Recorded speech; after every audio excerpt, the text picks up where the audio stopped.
Ang guro sa Baryo Salog, noong dekada 2070, sa liblib na bahagi ng Iloilo, may isang baryo na halos hindi madaanan ng sasakyan tuwing umuulan, ang Baryo Salog. Tahimik ang pamumuhay doon, sariwa ang hangin, masagana ang bukirin, at ang mga tao'y halos magkakakilala.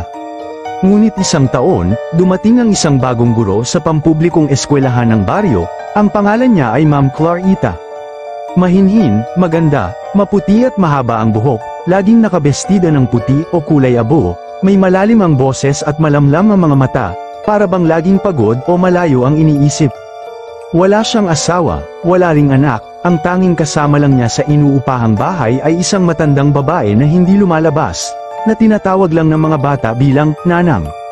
Sa unang buwan ng kanyang pagtuturo, tuwang-tuwa ang mga estudyante, mabait si Ma'am Clarita. Mahilig siyang magkwento tungkol sa mga lumang alamat, pero unti-unti, napansin ng mga bata ang kakaiba. Tuwing hapon, bigla raw siyang tumitingin sa langit kapag may ibong dumaan.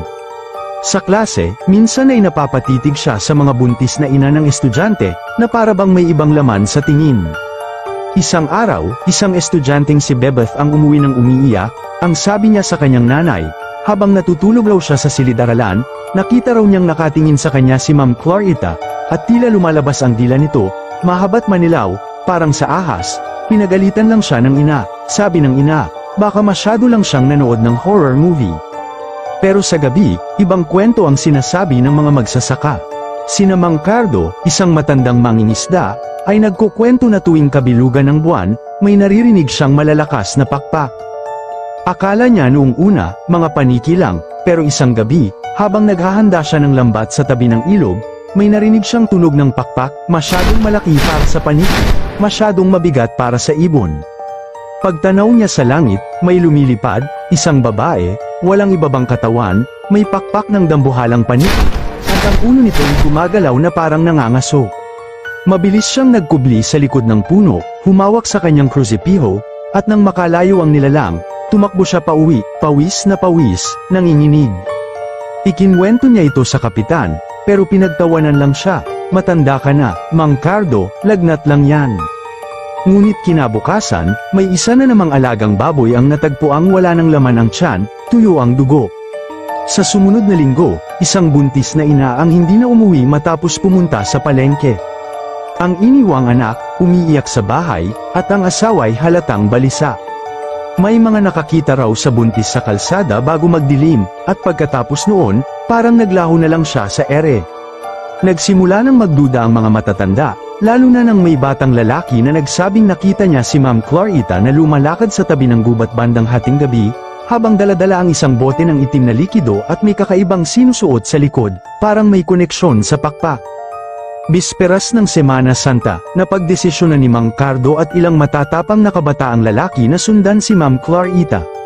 Alas 12 ng gabi, sa likod ng lumang bahay na inuupahan niya, nakita nila ang isang bangkito sa ilalim ng puno ng saging, at sa ibabaw nito, ang hindi nila makakalimutan, ay ang ibabang katawan ng isang babae, mula baywang pababa, nakatindig, walang dugo, parang iniwang sapatos.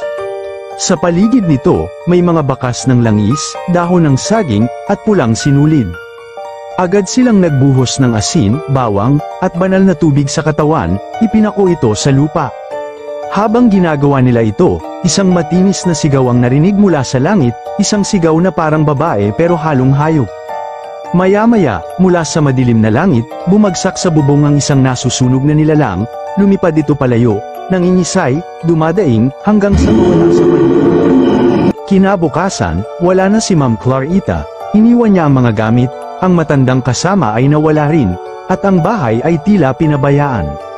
Sa mga sumunod na taon, sarado na ito, walang gustong tumira roon, pero tuwing Semana Santa, may mga nagsasabing may naririnig pa ring pagaspas ng pakpak sa ibabaw ng simbahan, may mga guro raw na dumarating, magaganda, misteryosa, at laging mag-isa. Hindi tumatagal, ang tanong ngayon ng mga bata sa Baryo Salog, sigurado ka bang buo ang katawan ng guro mo kapag gabi? At kung nagustuhan mo ang kwentong ito, maaari kang mag-follow sa aking page upang lagi kang updated sa mga bago kong video. Maraming salamat mga kaibigan.